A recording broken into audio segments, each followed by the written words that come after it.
for some ghost stories. I picked a whiskey sour connected to Dolly Madison, who was one of the people who actually popularized the drink.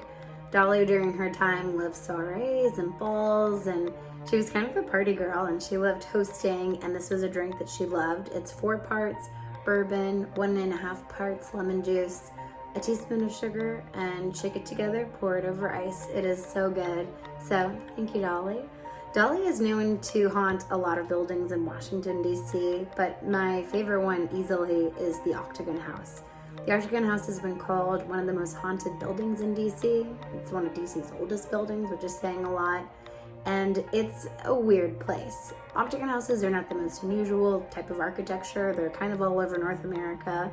They were seen as like sort of this part of Victorian style. They were really popular in the 1800s. And you can still find Octagon houses all over the place. They're in DC, they're in San Francisco, up in New England. So they're all over, and a lot of them have ghost stories because people think that the unusual shape of the house makes it more likely for spirits to get confused and trapped within the walls, something about all of the extra corners. Whether or not you believe that, there's a lot of really weird stories about Octagon houses, and I think the weirdest one is definitely DC's Octagon House. So the Octagon House in DC was built in, I want to say, late 1700s, early 1800s. The Madisons moved in there because during the War of 1812, when Washington, D.C. was practically burned to the ground, including the White House, they moved in there for a short amount of time, and Dolly would host company within the main sitting room. Before that, it was owned and was rented to the Madisons by someone named John Taylor. Taylor was a businessman, very rich, and he built the house.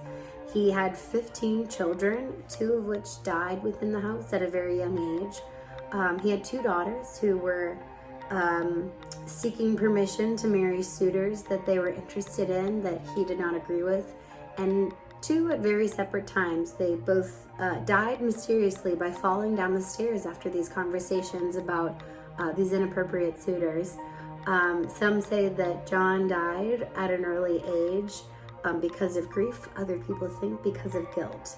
But they say that if you stay there after hours after the sun is set, you can hear thumping down the stairs and screaming. When you walk into the house, I've been to the house a few times.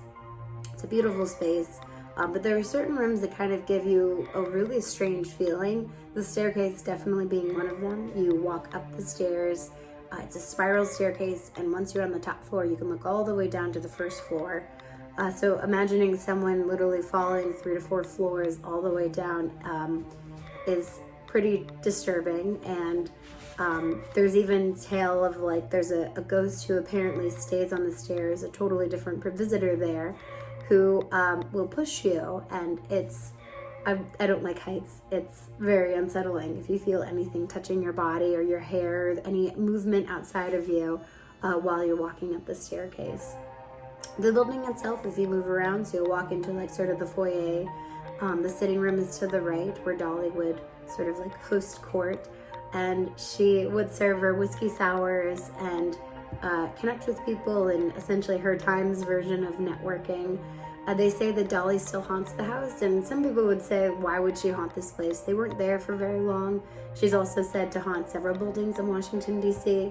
But when you think about it, at the time, she was there during a very traumatic period where the city was under siege. They were in war.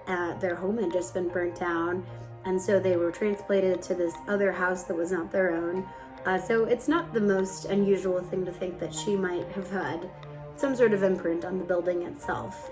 You can kind of tell if Dolly's been there if you smell the scent of lavender, which is a perfume that she was said to wear, and you can smell it particularly on the first floor.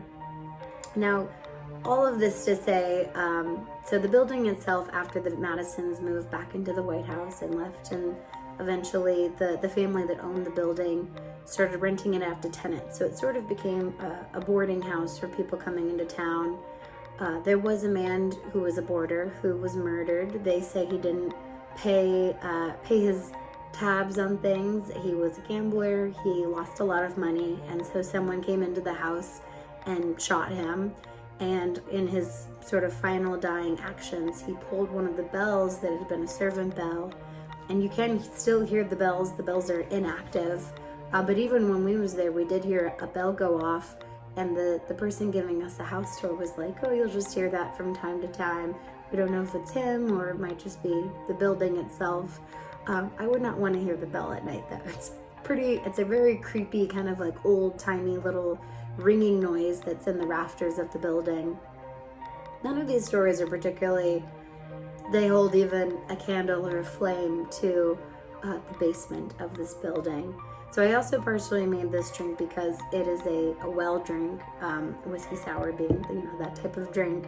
And there is a, like, the ring-esque version of a well in the basement. You walk down the stairs, there's only very small lights that are just kind of posted on the wall. There's no, like, large fluorescent or anything. And you come upon a gigantic circle in the basement, and that is the stoned up well that was down there.